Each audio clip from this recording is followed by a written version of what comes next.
Bonjour Zenia, alors tu m'as dit tantôt que tu venais du Kazakhstan. Est-ce que tu peux m'expliquer un peu les facilités, les difficultés que tu as rencontrées dès ton arrivée chez nous? La première difficulté, c'était la langue. On ne parlait pas du tout français, c'était très différent de notre langue maternelle. Et donc, on essayait d'écouter les gens, de comprendre. On parlait un petit peu anglais, ça nous a aidé.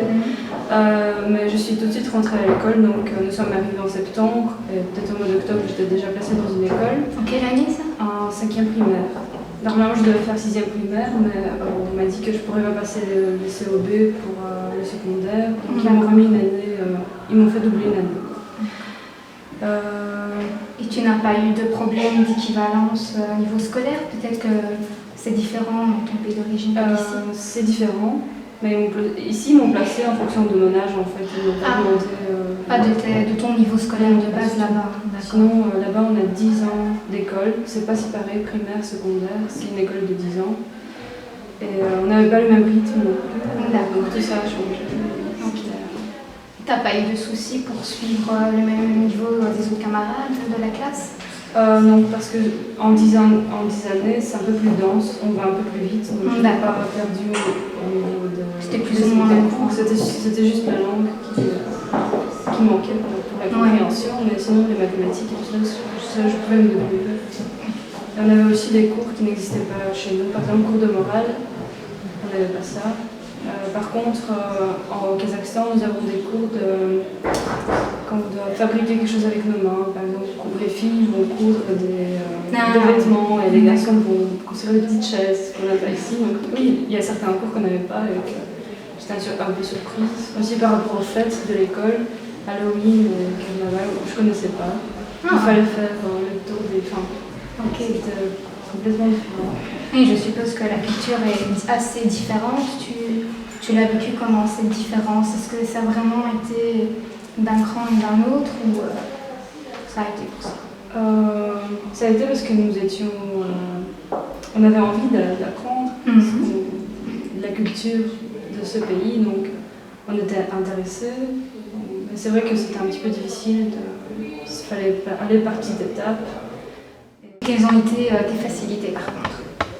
Des facilités, mais c'est surtout l'aide des gens qui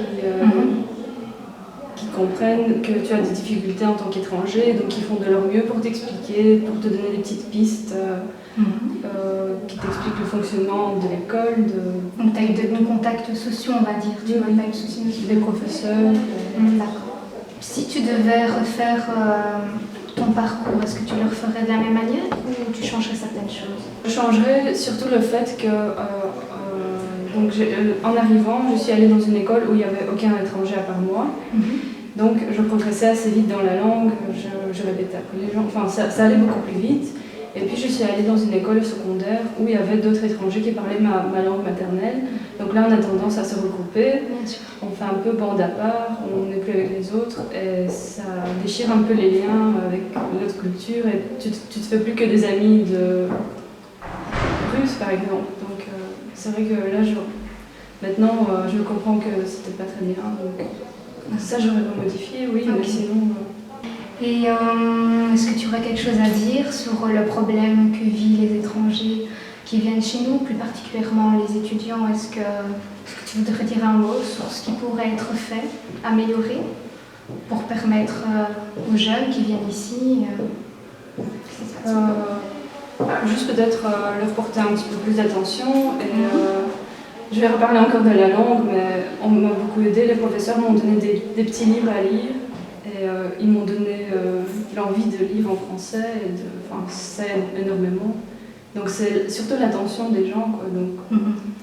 Mais pas trop d'attention non plus, il ne faut pas qu'on devienne la vedette de la classe, il faut juste trouver notre indépendance aussi. D'accord. C'est bien que les professeurs nous reconnaissent comme autonomes et comme des gens normaux, mais juste avec une petite touche à apporter. D'accord. Bonjour Odette. Tu m'as dit tantôt que tu venais du Congo. Oui, République démocratique du Congo. Peux-tu me raconter les difficultés que tu as rencontrées et tes facilités aussi? Bon, quand je suis arrivée, j'ai étudié ici Dans les temps, c'était Ipsman, que j'aimais bien, Condorcet aujourd'hui. Donc, j'étais la seule noire africaine dans ma classe. Et alors, j'ai vraiment pas eu, au début, j'ai pas eu beaucoup de difficultés à m'intégrer parce que j'étais d'abord la seule africaine et puis plus âgée que tout le monde dans la classe. Et j'ai eu beaucoup de chance, surtout avec mes profs. Ça, je me dis toujours, si je n'ai passé pas premièrement à l'Ipsman, je crois que je finirai en Belgique sans diplôme. Parce que j'étais vraiment beaucoup aidée, d'abord par le prof. Je me suis sentie soutenue et j'ai eu beaucoup de problèmes, de logement, des choses comme ça. Et j'étais toujours encouragée. Oui, Odette, cherche, oui, écris, oui, vas-y. Ouais. En première, c'était plus difficile de m'intégrer avec les autres. Mais en deuxième année, comme en première année, j'avais bien réussi. J'étais même première de la classe à la fin de première année. En deuxième, ça a changé. Du côté des devoirs, des groupes comme ça. Et je pouvais aller dans les groupes des autres. Mais il y a eu un petit problème aussi parce qu'on est parti en voyage d'études à Montpellier avec le groupe. Moi, c'est vrai qu'il y a eu un petit problème là parce que personne ne voulait être avec moi. Ça ne m'a pas trop touchée parce que je me suis dit, bon, je suis plus âgée. Je serais gênée d'être dans la même chambre, de me déshabiller, de quoi. Mais pour manger, je me suis dit, peut-être qu'on pense que je mange des serpents, je ne mange pas alors que je suis ici en Belgique. Que je mange comme elle, je cuisine comme elle. Tout ce que j'avais, je n'avais rien d'africain. Et d'ailleurs, même maintenant, tout ce qui est africain, je n'ai pas l'habitude de le faire. Et dis-moi un peu, qu'est-ce qu'il faudrait qu'on applique, qu'on change dans notre pays pour que justement tous ces gens qui viennent étudier en Belgique le fassent de la meilleure façon possible, qu'ils aient moins de contraintes pour s'intégrer? Bon, avoir confiance dans l'homme d'abord, et savoir qu'on est différent. Et d'abord, travailler sur les préjugés. Ça, parfois, si on n'arrive pas à accepter les gens, c'est parce qu'on pense que les gens sont ci, les gens sont des bandits, les gens viennent pour ci, pour là. Et alors qu'il y en a qui viennent vraiment parce qu'ils disent, bon, je vais voir ailleurs. J'aime bien cette culture-là, je vais faire une autre expérience. De la même façon qu'on voit, il y a des gens ici en Europe qui vont en Afrique pour faire des expériences, pour voir un peu comment les gens vivent, pour voir un peu...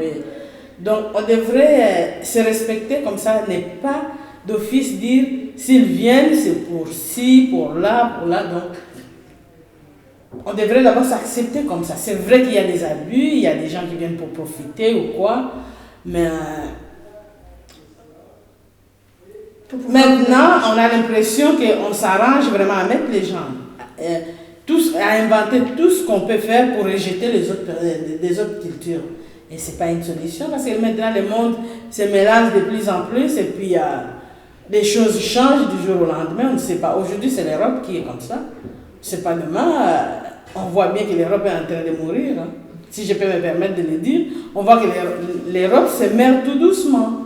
La misère, c'était en Afrique, mais ici, je vois aussi que depuis que je suis là, depuis 2005, quand j'étais étudiante, j'avais 50 €, j'allais à Lidl avec mes 10 €, je pouvais acheter quelque chose de considérable et venir chez moi et je pouvais vivre avec 100 € tout le mois.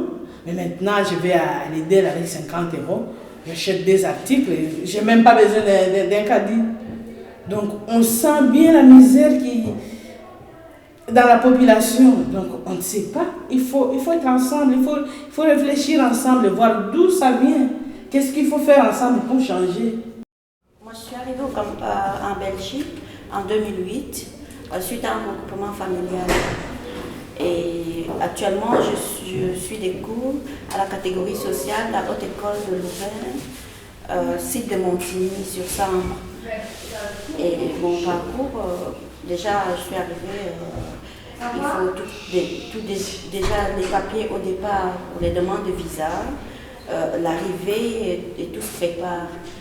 Et quand on arrive, il faut sur place les informations par rapport à l'intégration, par rapport à la profession, déjà par rapport aux documents sociaux, les documents sociaux au niveau des cartes, des trucs administratifs, l'inscription à la commune et tout ce type de documents. Les difficultés arrivent les unes après les autres. On a déjà fini le côté administratif. On se dit maintenant, et la profession, ça va comment? Il faut savoir que les étudiants, c'est pas tous des étudiants qui sortent du secondaire. Il y a des gens dans ces étudiants comme moi, j'avais déjà ma carrière professionnelle, donc j'arrive en Belgique à 32 ans. Et quand j'arrive, on me dit que toutes mes études ne peuvent même plus avoir d'équivalence. Ah oui, tu n'as pas pu enseigner ce que tu avais appris dans ton pays. Je devais donc demander une équivalence et prouver toutes les années de travail. Donc, je comprends bien. Donc, tout recommencer à jour. Il fallait tout prouver, toutes les années de travail, tous les papiers. Et si je ne savais pas prouver ça, je ne pouvais pas avoir d'équivalence. C'était déjà aussi difficile. Tu viens de travailler, tu quittes ton travail, tu arrives là, on te dit tes diplômes sont dépassés, tu ne peux même pas t'inscrire dans une autre école avec ces diplômes-là. C'est difficile. Alors il faut chercher maintenant vers quoi on va s'orienter, qu'est-ce qu'on va faire. Mais pour avoir toutes ces informations, c'est pas facile. Et quand tu as repris des études, comment ça s'est passé, ton intégration avec les élèves, avec les professeurs, le type d'enseignement, est-ce que c'était différent? Comment tu as vécu tout ça? C'est différent. C'est différent au niveau de la configuration de l'école, au niveau des programmes, au niveau de tout. Et moi, quand je suis arrivée, j'ai eu ce problème avec l'équivalence. Il fallait trouver autre chose. Donc, je suis allée faire une formation d'aide familiale qui me permettait de faire un examen d'entrée en haute école. Donc, c'est ce que j'ai fait. Et c'est différent. Parce qu'en aide familiale, j'étais en école sociale,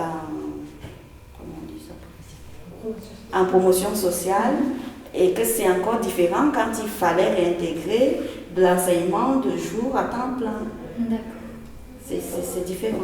Mais c'est différent aussi des études de base, parce que c'est pas le même rythme scolaire, c'est pas la même chose. C'était comment au Cameroun, on commence classique, école primaire, secondaire, inférieure, mais les programmes, c'est pas les mêmes. C'est le système français, vraiment plus français, et quand on arrive ici, c'est un autre système de compétences. Au départ, on ne comprend pas c'est quoi déjà les compétences, qu'est-ce qu'on me veut. Or là, c'est... Par exemple, en mathématiques, on est vraiment axé sur les mathématiques, on réussit, c'est une note globale. C'est pas 50%, moi je n'ai pas connu ça. C'est quand je suis arrivée ici que on réussit avec 50%, 60%, c'est vraiment difficile de comprendre tout ça. Et aussi dans les écoles, on n'explique pas tout ça. Et avec les autres élèves de la classe, est-ce que ça a été difficile ou est-ce que tu t'es très bien intégrée? Non, ça a été difficile. Difficile avec les élèves, pas avec les professeurs. Les professeurs, ils font tout pour intégrer, mais avec les élèves en première année, c'était vraiment très très difficile. Difficile dans le sens où on s'est senti exclu dans les travaux de groupe. C'était toujours on est plein, on ne sait plus prendre personne.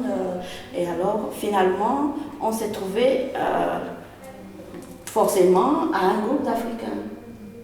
Parce qu'on ne trouvait pas de place ailleurs. Donc on a fait comme ça en première année. Et en deuxième année, c'était plutôt nous qu'on ne voulait plus aller demander. On se disait, ça ne sert à rien. Donc on est resté dans ce même modèle-là. Toujours de travailler en groupe d'étrangers, d'Africains comme ça. Mais ici en troisième année, ça a un peu changé. Parce qu'au niveau de l'école, il n'y a plus de choix. C'est décidé ainsi, et si tu te retrouves dans n'importe quel groupe, et je trouve que vraiment à ce niveau-là, l'école a fait un grand progrès, et ils ont écouté les demandes, les choses qu'on a amenées, et ça se passe bien. Alors on se rend compte des camarades avec qui on ne parlait pas, ce n'était pas ça, ils ne nous connaissaient pas. Nous aussi on ne les connaissait pas, et on avait fait un clivage comme ça. C'est plutôt la part de l'autre, c'est pas seulement eux, c'est nous aussi, la part de l'autre. ils ne nous connaissent pas. Est-ce qu'ils ont suffisamment d'informations pour savoir qu'on est aussi capable de quelque chose? Et nous, peut-être, on se dit aussi, il me regarde comme ça, qu'est-ce qu'il me veut, qu'est-ce qu'il dit? C'est surtout ça. Quand on ne se parle pas, on ne peut pas se connaître. Mon pays, il est là. J'ai une vie là-bas, j'ai une histoire là-bas. Et maintenant, la Belgique est là.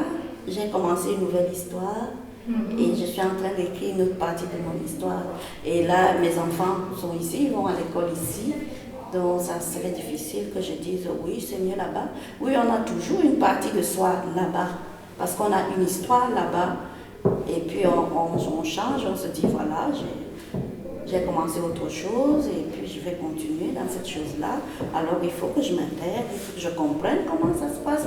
Même pour aider les enfants, il faut comprendre comment ça se passe. C'est ce que je disais, l'information est importante. Parce qu'un parent qui ne comprend pas, il ne saurait pas aider ses enfants qui sont là et le problème revient sur l'immigration.